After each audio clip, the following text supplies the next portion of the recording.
তো ভূমিকম্প হলে করণীয় কি এবং ভূমিকম্প থেকে আত্মরক্ষার বিশেষ কোনো দোয়া আছে কি না? উত্তর হলো যে ভূমিকম্প হলে একজন ঈমানদার আল্লাহর উপরে পরিপূর্ণভাবে তাওয়াক্কুল করবে, ভরসা করবে এবং আত্মরক্ষার জন্য সংশ্লিষ্ট বিষয়ে যারা বিশেষজ্ঞ আছেন তারা যে সমস্ত পরামর্শ দিয়ে থাকেন সেগুলোকে তারা আমল নিয়ে নিজেকে নিরাপদে রাখার চেষ্টা করবেন। সেই সাথে ভূমিকম্পের সময় কিংবা আগে থেকে সুস্থ স্বাভাবিক সময় থেকেই আল্লাহ রাব্বুল আলামিনের কাছে একটা দোয়া আমরা নিবেদন করতে পারি, যেই দোয়ার মাধ্যমে আল্লাহ সুবহানাহু ওয়া তাআলার কাছে ভূমিকম্পের মাধ্যমে ধ্বংস, মৃত্যু বা ক্ষয়ক্ষতি থেকে আমরা বেঁচে থাকতে পারি, আত্মরক্ষা করতে পারি। দোয়াটি নবী সাল্লাল্লাহু আলাইহি ওয়াসাল্লাম পাঠ করতেন, সেটি হলো আল্লাহুম্মা ইন্নী আউযু বিকা মিনাত তারাদ্দি ওয়াল হাদাম ওয়াল গারাকি ওয়াল হারাক। অর্থাৎ, হে আল্লাহ, আপনার কাছে আমি পানা চাই উপর থেকে পড়ে মৃত্যুবরণ করা থেকে, কিংবা কোনো ভবন বা কোনো কিছু ভেঙে চাপা পড়ে মৃত্যুবরণ করা থেকে। এখানে পরিষ্কারভাবে যে দোয়া করা হয়েছে তার মাধ্যমে ভূমিকম্পের মৃত্যু বা ভূমিকম্পে ক্ষতিগ্রস্ত হয়ে মৃত্যুবরণ করা থেকে বাঁচার সুস্পষ্ট দোয়া আল্লাহর কাছে রয়েছে। অতএব এটিকে আমরা নিবেদন করতে পারি এবং স্বাভাবিক অবস্থাতে এটি আমরা বারবার করে আল্লাহ তাআলার কাছে পড়তে থাকতে পারি। পরিবারের সব সদস্যদেরকে আমরা শিখিয়ে দিতে পারি, আল্লাহুম্মা ইন্নী আউযু বিকা মিনাত তারাদ্দি ওয়াল হাদাম ওয়াল গারাকি ওয়াল হারাক। আল্লাহ, আপনার কাছে পানা চাই উপর থেকে পড়ে মৃত্যুবরণ করা, কোনো কিছু নিচে চাপা পড়ে মৃত্যুবরণ করা, এবং আগুনে পড়ে মৃত্যুবরণ করা এবং পানিতে ডুবে মৃত্যুবরণ করা, এগুলো থেকেও পানা চাই। ওয়াল গারাক ওয়াল হারাক, অর্থাৎ পানিতে ডুবে মারা যাওয়া কিংবা আগুনে পুড়ে মারা যাওয়া থেকে পানা চাই। ওয়া আউযু বিকা আন ইয়াতাখাব্বাতানি আশ-শায়তান ইনদাল মাউত, আর মৃত্যুর সময় শয়তান আমাকে প্ররোচিত করে, প্রতারিত করে, ওয়াসওয়াসা দিয়ে, কুমন্ত্রণা দিয়ে বিভ্রান্ত করে বেঈমান করা থেকে আপনার কাছে পানা চাই। ওয়া আউযু বিকা আন আমুতা ফি সাবিলিকা মুদবিরা আও আমুতা লাদিগা, এবং আপনার রাহে কখনো জিহাদে গেলে আমি যেন পেছনে ফিরে না আসতে হয়, বরং আমি যেন জিহাদের সামনের দিকেই অগ্রসর হতে পারি, এবং আমি যেন কখনো সাপের দংশনে মৃত্যুবরণ না করি।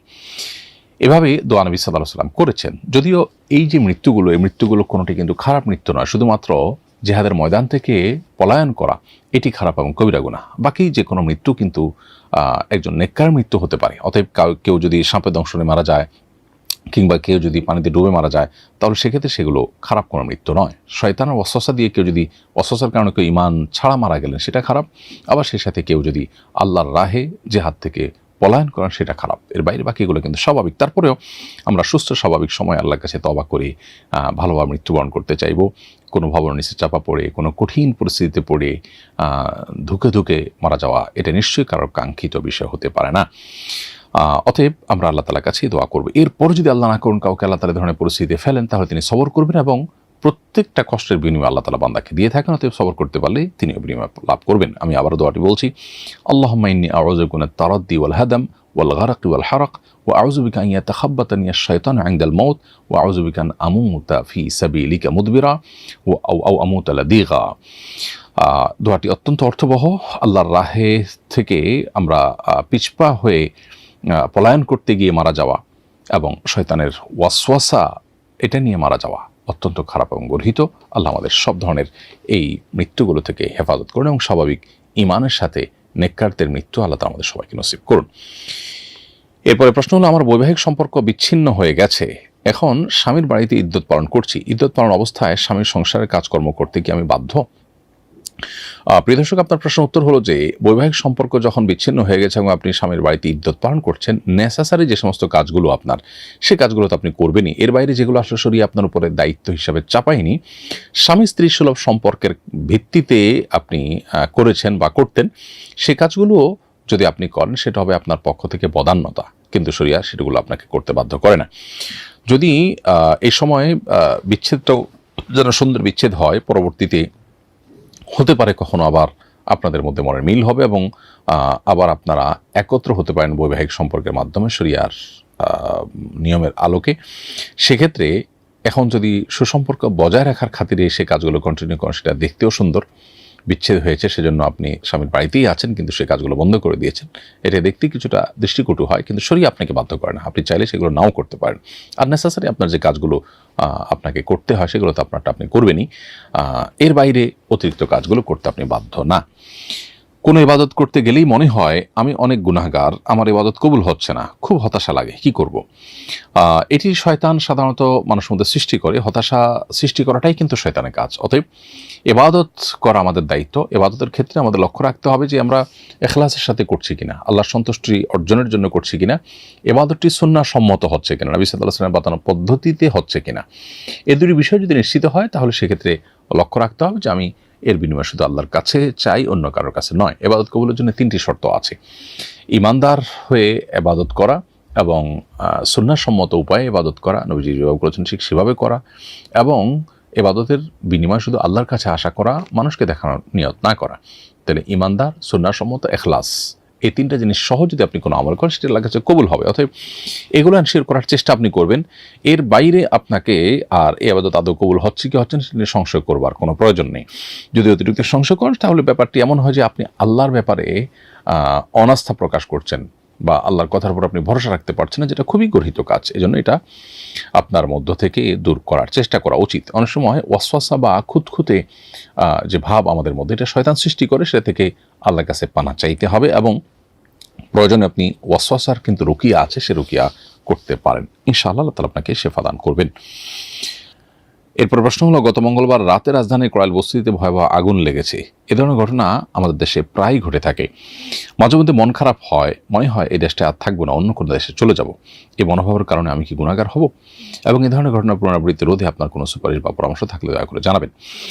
প্রিয় দর্শক, আমাদের দেশটিতে এই ধরনের ঘটনা প্রায়ই ঘটে, এবং এ ধরনের ঘটনাগুলোর প্রতিকারের জন্য, এগুলো বন্ধের জন্য বা এগুলো কমিয়ে আনার জন্য সেরকম কার্যকর পদক্ষেপ নেওয়ার কোনো আলামত বা সদিচ্ছা আমরা কখনো শাসকদের মধ্যে দেখতে পাই না। খুবই দুর্ভাগ্যজনক একটি বাস্তবতা। দুর্নীতি, অনিয়ম, দেশের সম্পদ বাহিরে পাচার করা, লুট করা, এবং নানানভাবে অর্থের অপচয়, এগুলো আমাদের দেশে দীর্ঘদিন পর্যন্ত খুব স্বাভাবিক একটি বিষয়ে পরিণত হয়েছে।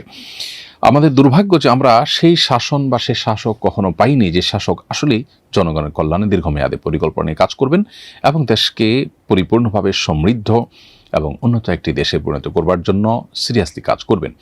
শুধুমাত্র মানুষের চোখে ধুলি দেওয়া এবং উন্নতির নামে হাতে গোনা কিছু কাজ দেখিয়ে মানুষকে ধোঁকা দেওয়া, এবং ভোটের যে রাজনীতি সেটা চাঙ্গা করার এই প্রবণতায় আমরা দীর্ঘদিন থেকে দেখে আসছি। এর কারণে মন খারাপ হওয়াটা আমাদের স্বাভাবিক নয়, এবং এর কারণে কেউ যদি মন খারাপ করে নিজের পরিবার নিরাপত্তার জন্য দেশে বাইরে চলে যায়, আমি তাকে গুনাহগার হয়ে গেছে এটি বলতে পারি না। তবে এখানে দায়িত্বশীলতার একটা বিরাট ব্যাপার আছে, সেটা হলো যে একজন মুসলিম হিসাবে আমরা পৃথিবীর যেখানে যাব সেখানে আমাদেরকে সংস্কার কাজ করতে হবে, সমাজ সংস্কার, সমাজকে সংশোধনের কাজে আমাদেরকে মনোযোগ দিতে হবে। আমরা শুধুমাত্র নিজের জন্য তৈরি হইনি, আমাদেরকে আল্লাহ তাআলা অন্যের জন্য, অন্যদের কল্যাণ করার জন্য আল্লাহ তাআলা তৈরি করেছেন। বিধায় আমরা একটা সমাজকে পরিবর্তন করবার জন্য কাজ করব। ইনশাআল্লাহ আমরা নিরাশ হব না, এবং আমি যদি সমাজকে সংস্কার করবার জন্য, মুসলিম উম্মাহকে উপকৃত করবার জন্য এবং উন্নতি অগ্রগতির দিকে নিয়ে যাওয়ার জন্য কাজ করি, তাহলে সেক্ষেত্রে আল্লাহর কাছে আমি আজর এবং সব পরিপূর্ণভাবে আমি কাজ করতে পারি বা না পারি, আর চলে যাওয়ার মাধ্যমে কিন্তু আমার এই সুযোগটা থাকছে না। বিধায় আমার মনে হয় যে আমরা হতাশ না হই, বরং আশাবাদী হই এবং চেষ্টা করতে থাকি। আজ হোক কাল আল্লাহ রাব্বুল আলামিন হয়তো আমাদের ভাগ্যে পরিবর্তন আনবেন। আল্লাহ তাআলার প্রতি পরিপূর্ণ আস্থা এবং বিশ্বাস রাখতে হবে, এবং এভাবে হতাশ হয়ে যাওয়া ঈমানদারের সাথে সঙ্গতিপূর্ণ নয়। আর দ্বিতীয়ত কথা হলো যে এ ধরনের ঘটনা রোধে করণীয় কি? দীর্ঘমেয়াদী পরিকল্পনার প্রয়োজন। প্রথম কথা হলো যে যেই ঘটনা ইতিমধ্যে ঘটেছে কড়াইল বস্তিতে, 1500 ঘর পুড়ে ছাই হয়ে গেছে, তিনটি মসজিদ সেখানে পুড়ে ছাই হয়ে গেছে, 5 ঘন্টা ব্যাপী আগুন জ্বলেছে, 5 ঘন্টার পর আগুন নিয়ন্ত্রণ করা গেছে। এর আগে গত ফেব্রুয়ারিতেও রাতে কিন্তু বস্তিতে আগুন লেগেছিল, এবং সে সময় 61টা ঘর পুড়েছে, আর এখন 1500 ঘর পুড়েছে। কি পরিমাণ ক্ষয়ক্ষতি হয়েছে সেটা বলার অপেক্ষা রাখে না। কদিন আগে বিমানবন্দরে ভয়াবহ অগ্নিকাণ্ডে বিপুল পরিমাণ সম্পদের ক্ষয়ক্ষতি হয়েছে। তো আমরা যদি দেখি যে বিগত সময়ে যে ঘটনাগুলো ঘটেছে সেগুলো সঠিক তদন্ত করে এর জন্য উপযুক্ত দায়ী ব্যক্তিকে চিহ্নিত করে তাদেরকে দায় নিতে বাধ্য করার কোনো কালচার আমাদের দেশে আসলে প্রতিষ্ঠিত হয়নি। পৃথিবীর যে কোনো দেশেই এ ধরনের পরিস্থিতিতে কাউকে না কাউকে দায় নিতে বাধ্য করা হয়। বিমানবন্দরে যা অগ্নিকাণ্ড ঘটনা ঘটেছে সেখানে তদন্ত হয়েছে আমরা জানি, কিন্তু কারোর উপরে কি দায় চাপানো হয়েছে? কেউ না কেউ তো দায়ী অবশ্যই আছে।